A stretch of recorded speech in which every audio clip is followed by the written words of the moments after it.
What? I had assumed that Erika had orchestrated that. That is absolutely insane. That is one of the craziest things I've ever heard in my entire life. What?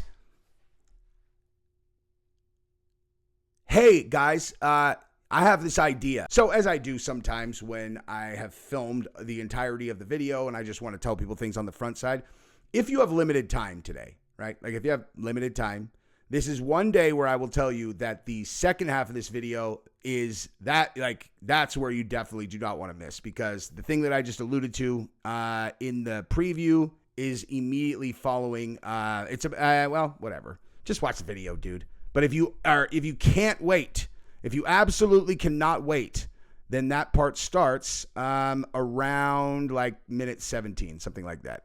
So definitely don't miss that, because from minute 17 to the end of the video is thermonuclear fire. So as you will have seen in the intro, there was a very shocking development that I had not anticipated when I filmed this video.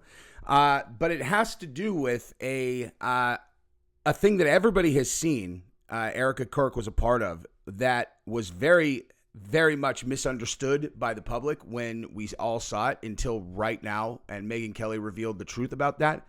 And wow, I mean, that it is bananas, actually. Like, this is one of the, like, I actually don't really have the words for how unbelievable what she revealed is, and we will get to that. It's about midway through. We're going to react to this entire video. This is Megyn Kelly addressing the Candace and Erika Kirk meeting.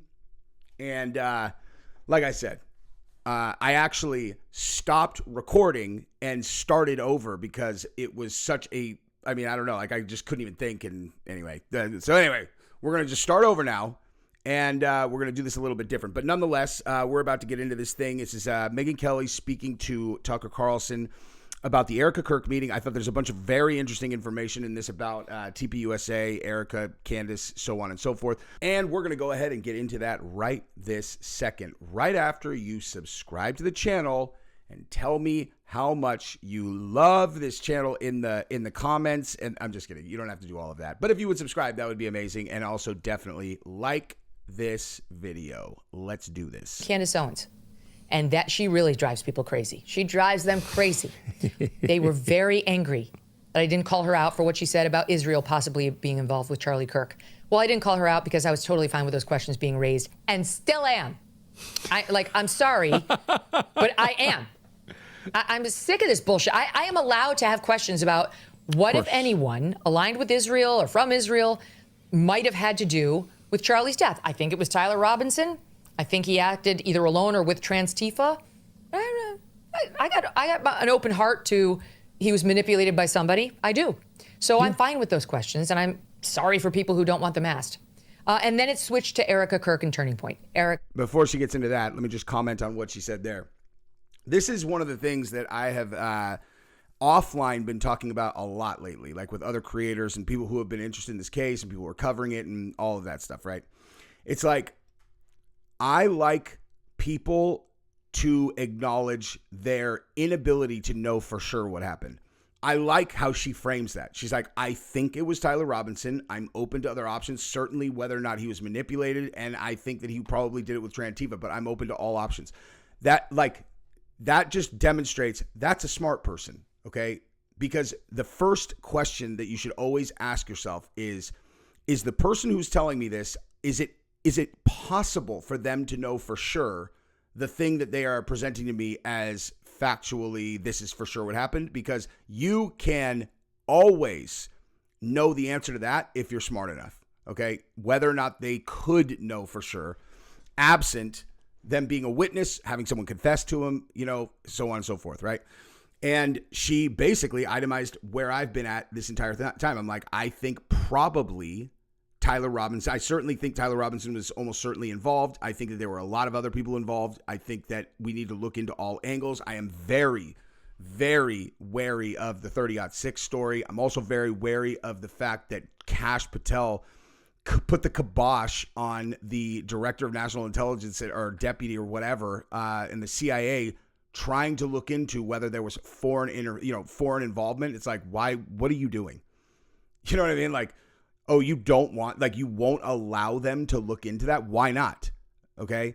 And because here's the thing. Exactly what she just said is a very, very, very important point, right? What do I mean by that? Simple, okay? Cash, the only plausible excuse that he could possibly have for not wanting more, an investigation into foreign adversaries where it would not be something kind of suspect, even though the person who is the source on this said that he's compromised via Mike Glover. That's what Mike Glover said. He said that guy who fed us that story, I mean, essentially kind of a whistleblower, said he believes that Kash Patel's compromised. So, but let's just put that to the side for a second, okay? The only excuse that you could possibly have is, I don't want this investigation to sprawl into a place where you're going to, damage the prosecution. And you're like, okay, I guess that kind of makes sense, but here's the problem with that, okay? Even if Tyler Robinson shot Charlie Kirk from the roof with the 30-06, if you don't investigate foreign interference, how would you know the circumstances that led to him being on that roof? Let's just say he did it, okay? If you don't investigate beyond, well, he did it, it's like, yeah, but why did he do it? Okay? If he's not cooperating with authorities, then you don't have any idea if someone paid him to do it, if someone had been talking to him online.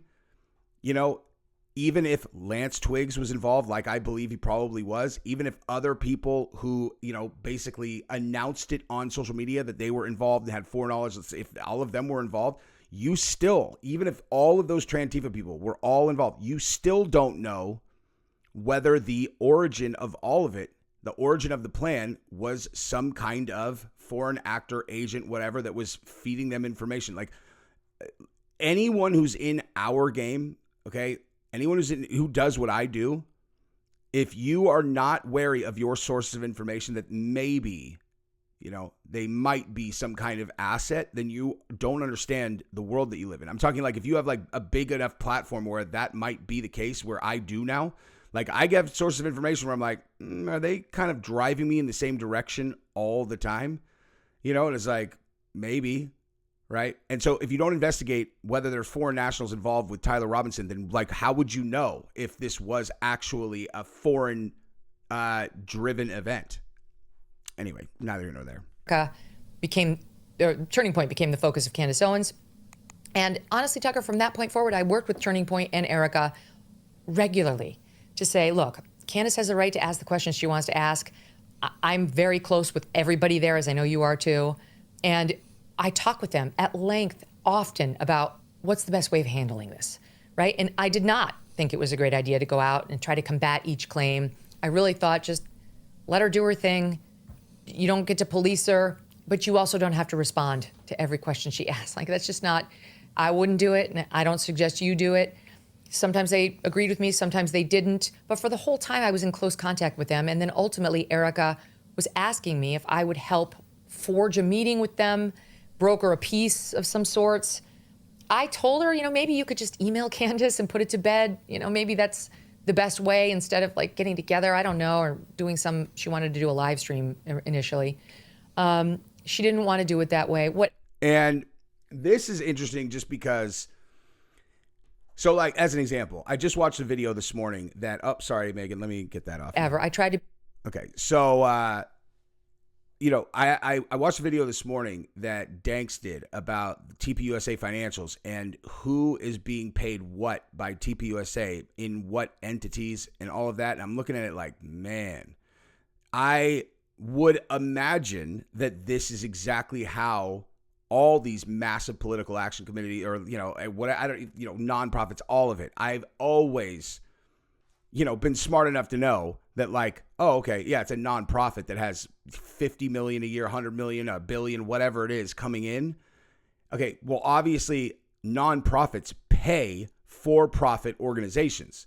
And so it's not rocket science that most likely there's a lot of dealing where people make for-profit organizations, and since they control all of the, financial output from the nonprofit, that they can use that relationship to pay their own companies, and they can make lots and lots and lots of money. Okay. And you want to know how I thought of that? It's exactly what I would do. It's exactly what I would do. Like, you know, in Dank's video, which I'm going to react to later, he's framing it as very nefarious. And candidly, he's not wrong, because you think you're donating to a nonprofit, and then, you know, people are paying themselves a lot of money as contractors doing, I mean, like, who's there for the checks and balances? Normally, I literally just got off the phone with a person who's going to come and fix our fence. And, you know, it's like, I'm calling around there. It's like, all right, yeah, I'll pay you whatever, $4,000 to fix the fence. And I expect them to do a really good job for that money, because they are a genuine third party that is providing a service. Well, guess what? If I'm at TPUSA and I'm paying my own company $1 million a year to fill in the blank service, not a whole lot of, you know, reason for me to be really hard on that company about whether they deliver the service or not, since the real reason I chose that company is to pay myself, right? But nonetheless, my point is just this.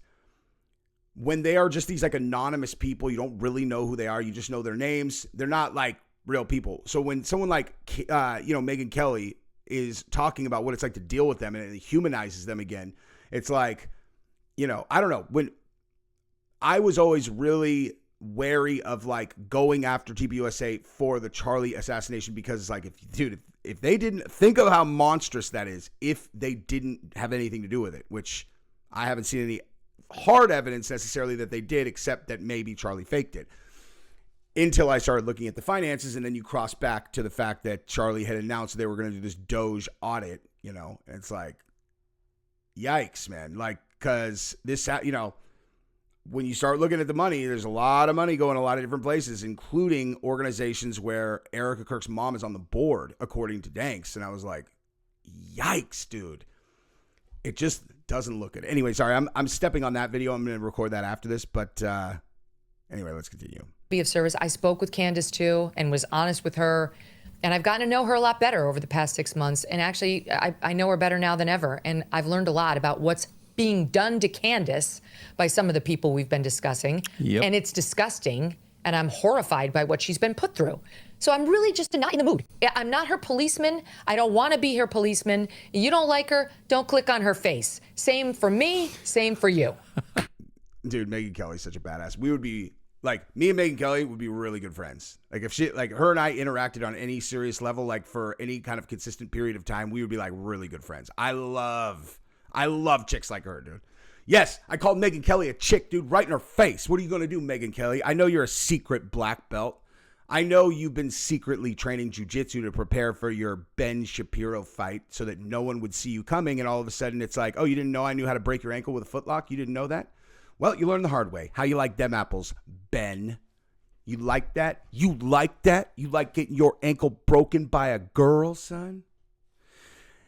Anywho, but yeah, and on the Candace thing, the reason I use Ben as the example is because I'm 99.9% sure that the reference being made is towards Ben Shapiro and that, you know, his organization harassing the living shit out of Candace, because she is referencing that over and over and over. And that's the other thing, is like, when you're looking at what Candace is doing and the things she's saying, things that she's doing, you are making judgments absent critical information, you know, critical information. Because recently there was a situation which I had a lot more insight to than most, well, yeah, I mean, outside of maybe like 4 people.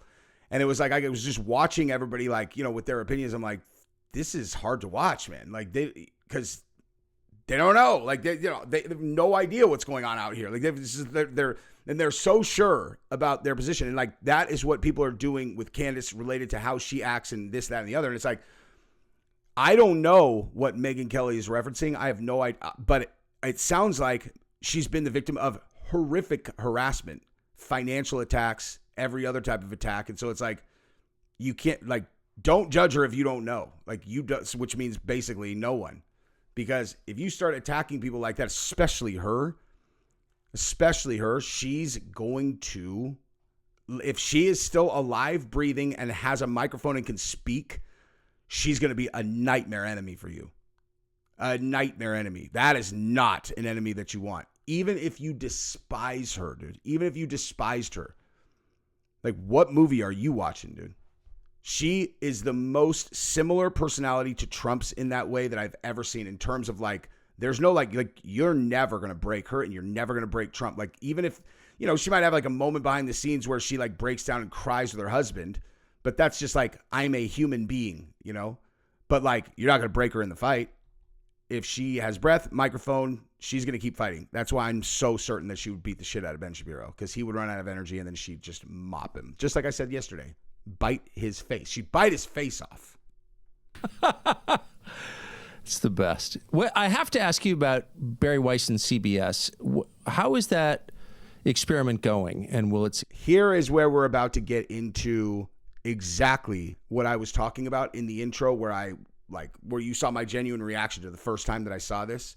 So we're going to look at that in a second, right after I show you a quick ad from my favorite sponsor, Prize Picks. Why do you show them so much? Because football season, it's football, and now it's playoffs, so you should check them out. And also, I owe them $6 a month, dude. I love these guys. It's NFL time, and that means it's time for you to join Prize Picks. I don't understand. What's daily fantasy? I'll explain that later. What you need to know right this second is that if you deposit $5 and put it in play, they will guarantee give you a free $50 regardless of whether or not you win with that $5 entry fee. Wait, I deposit $5 and I get $50 back regardless of whether I win. Yes, that's correct. So that'd be a 10x return guaranteed. Yeah, that's correct. So who wouldn't do that? I don't know, man. You tell me. Everybody is doing it. So tell us what else we get aside from $50 free. Well, you get to play the best daily fantasy game on the entire internet. Talk to me like a child and explain to me how to play. Prize Picks could not make this game more simple. You're going to pick which sport you want to play, and then you're going to start picking players that you're going to add to your roster. Then we're going to decide whether they're going to get more or less than the stat line provided by Prize Picks. We're going Shedeur Sanders, and we're going more because we are eternal optimists. Let's say you want to start small and you put $5 in play on your first roster. You can win up to $187.50.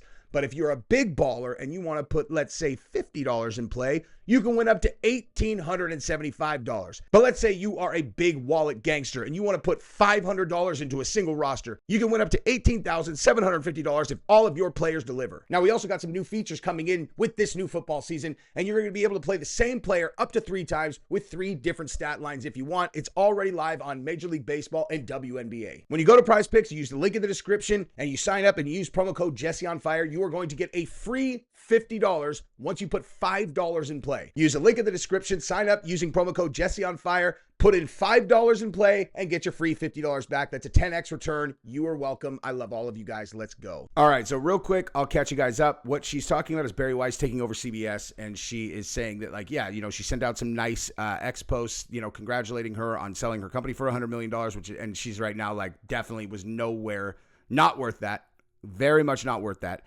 And that they went over her total lack of qualifications to be in the position where she's running CBS network news or broadcast news. And now they are about to talk about the Erika Kirk segment that they did. And this is where we hit the thing that is like absolutely unbelievable to me. But no, she has no business running a TV news organization. There's a lot more to TV news than just taking the free press and putting it on TV. A lot more. There's a reason they call it broadcast news. There are 2 pieces to it. The news is important, but so is the broadcast piece.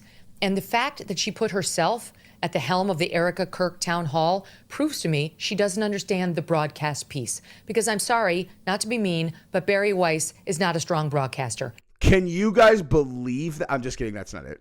I'm just kidding.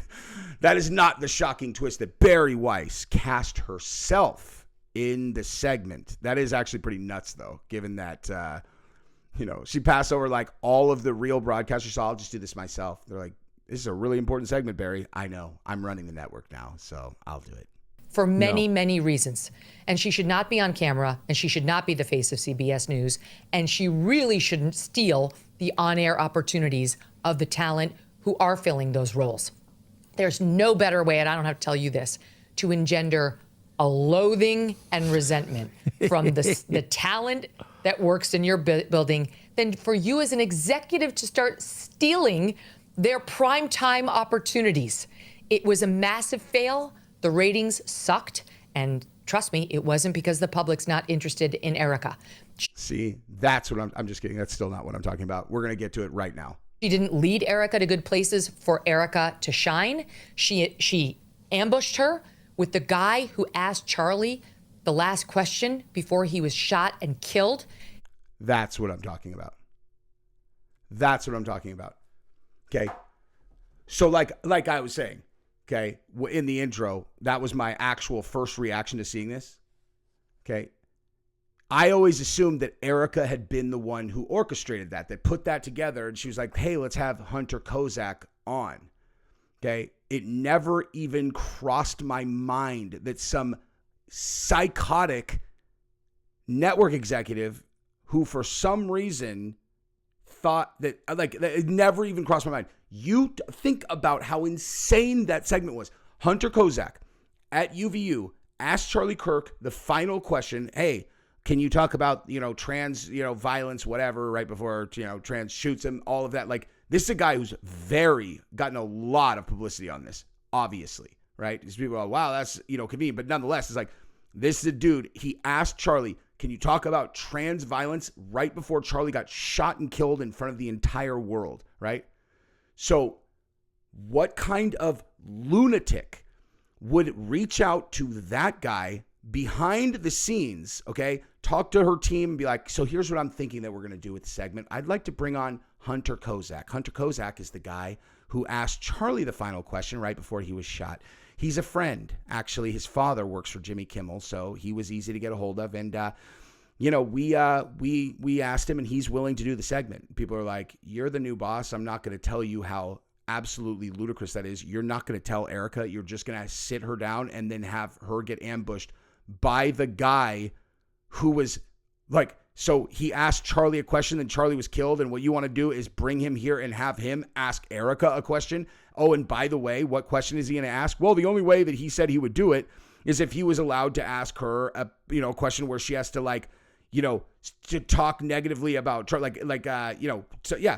oh, Donald Trump is the reason that blah, blah, blah. Like, she's known him since she was like 17. It's TPUSA. She's the CEO of TPUSA. You think that they're going to talk trash about Trump? What are you doing? Whose idea was this? It's insane. Like, it's like insane. Insane. This is what I'm saying. Like, the news, anything that's not kind of self-produced, like what we do here, like the news and all the world is a show stuff. It's just the reason that what we do is blowing up and what they do is dying is because people who are watching it can feel genuine humanity in what they watch. And so if you are like, hello, I am a reptilian weirdo who doesn't understand humans, I think it would be she's going to be getting questions asked of her. Lulu, who asked Charlie question? Hunter Kozac. That's a connection that makes sense. He asked Charlie question. I'll have him ask Erika question. And that is good news broadcast strategy. It's the same as what we were talking about on the live stream last night about the Malibu, fire memorial that they did in LA. It's insane. It's a kids park. Okay. It's like slides and all of this stuff. And they have all of these like sirens, woo, to memorialize the fire. And you're all, so the kids who went through this horrific nightmare where their entire neighborhood was burned down, a lot of them panicked having to flee their homes, and others knowing that fire burned everything they've ever known. It's like mega trauma, dude. Mega trauma. And someone's like, hey, so we've got some money in the budget for building a memorial park. And what do you want to do with it? And it's like, hello, city government employee that's never had to make a smart strategic decision in your entire fucking life. Hey, what do you want to do? And they're all fire. They're all, well, there's a fire in Malibu. And what do kids think of when they think of fire? Fire trucks and sirens. Wee-oo, wee-oo, wee-oo. Let's do that. You're all, what? You think that's a good idea? These are like this group of kids that you're talking about is the most likely to be all group traumatized by fire. And you decided that sirens and fire engines was going to be a good idea. Hey, do you guys want to jump on the fire engine slide just to ensure that you definitely are going to be spending half your paycheck when you're a grown-up on therapy? Like, what is wrong with these people?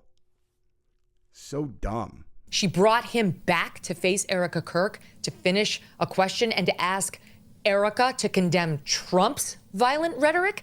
This is the guy who saw Erika's husband get assassinated by a leftist tranny furry-loving guy. And now you want to make his widow condemn Trump, who just gave her husband the Presidential Medal of Freedom, whose vice president buried him, got him on Air Force Two. How dare you How dare you do that, Bari Weiss? And she had zero sensitivity about it. She ambushed her. And trust me when I tell you, there's no love lost between Erika Kirk and Bari Weiss. So that's just my little window into what she's been doing. Wow. So, hey, I already filmed my reaction to the news that Hunter Kozac came on. I'm scrapping it because I stopped the video too early. And now I'm going to react to that because that was glorious. Okay? Glorious. Because actually, you know what? I take that back. I'm going to leave it in exactly where it is because she did it better than me.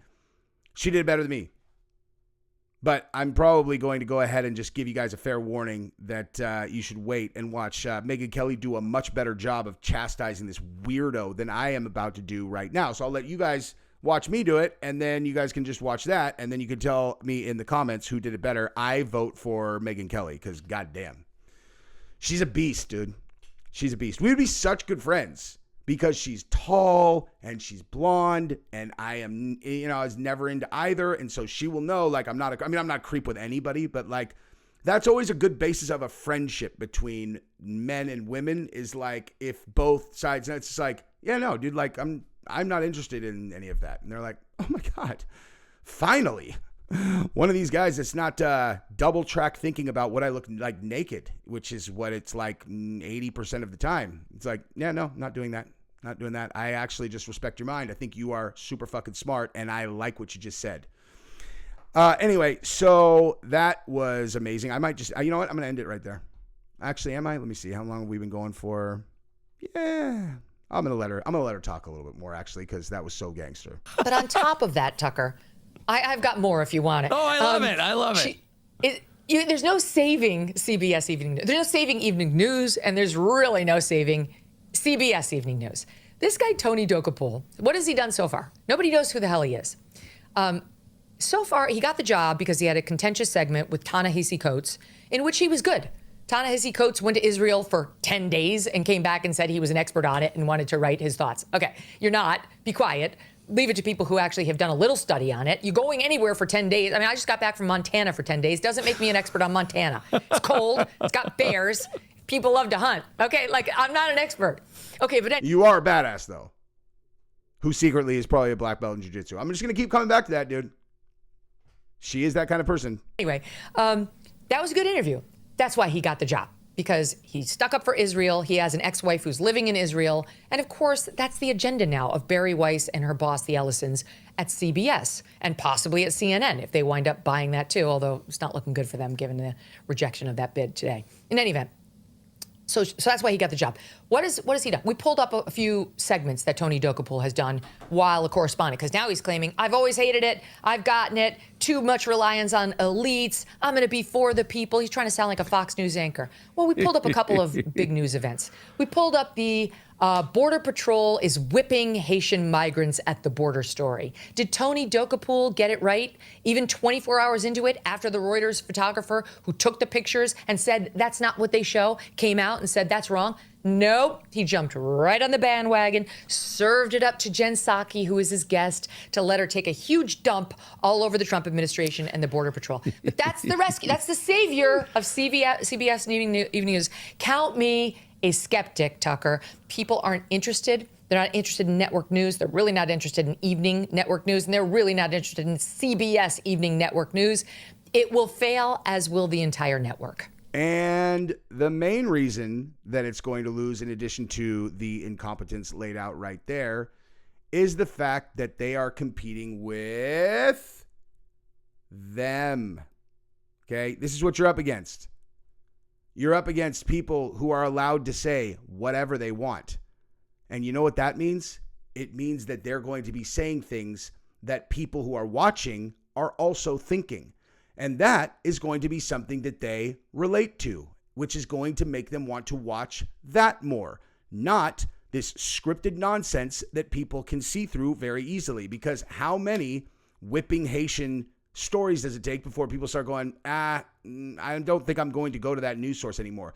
The dwindling viewership that you still have are a bunch of weirdos who do not own the internet for some reason. They still are operating on dial-up. They've never watched anyone else. And so they don't realize that they are still in the 1960s while the world is in 2026. Okay? So like, hey, you want to save CBS Evening News? I have an idea. How about you hire people and give them the ability to like run their own show without any kind of agenda? Oh, well, that's impossible because the people who own the network have an agenda. Right. I know. That's why they're going to lose. Okay.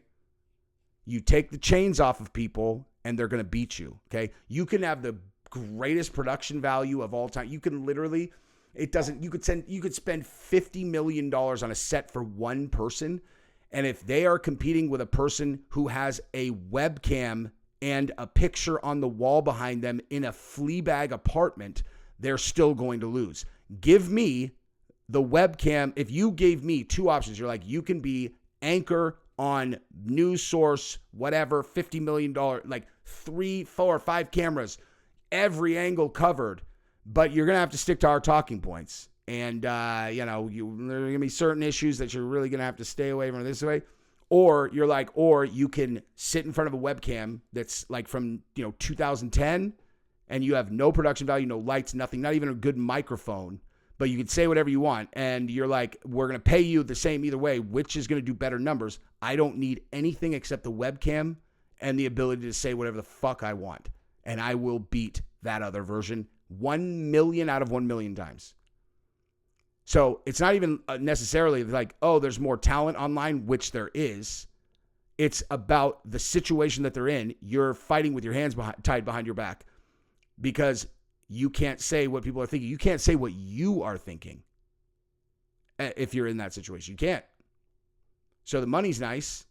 And, listen, there's probably a number where I would take it and go do that dumb broadcast news and spew this nonsense, but it would have to be real fucking high. And I would have to have a rule like I am not promoting things that I like fervently disagree with, like this, and this. Stay away from those and we're good if you want to pay me $50 million a year. You know what I mean? It's like, but honestly, it would feel like that Money in the Bank would feel like poison to me. It would feel like poison. I know what our number is. I don't need more money than we make now. We make enough money now where like anything above this will not improve my quality of life at all. Like zero. Nothing.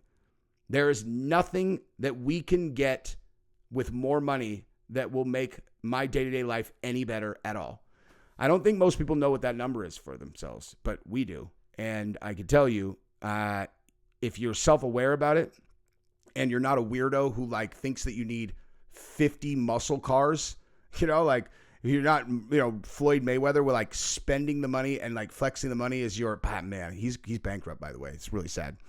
I like to talk on camera. I like to do jiu-jitsu. I love the fact that I have the freedom to do anything that I want. I get to say whatever I want. My wife is crushing it. We're both crushing. It's like, and I that's all I ever wanted. I just want to do whatever I want. And also the thing about like people flexing stuff that I've never understood if they're like, they have a big profile is like, why?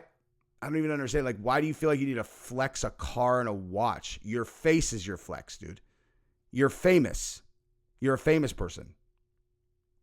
Like, you're a famous person. Why do you, you walk into a place, like when people are putting on crazy jewelry and car, like their car is because they want to get noticed. They want people to look at them and go, damn, that guy's got a sick ass car. That car's sick. That watch is sick, dude. It's expensive. I can't afford it. And it's like, okay, well, let's say hypothetically that you are just first person that comes to mind, Joe Rogan. He walks into a place. Do you think that they're going to A, notice that that's Joe Rogan, or going to notice that, oh, wow, that dude's got a sick ass watch? It's like your face is your flex, you insecure fucking weirdo. Anyway, that's what not Joe Rogan's a weirdo. Like, I know, I'm just saying, like, if you don't recognize your face is your flex, if you're famous, then you're a weirdo.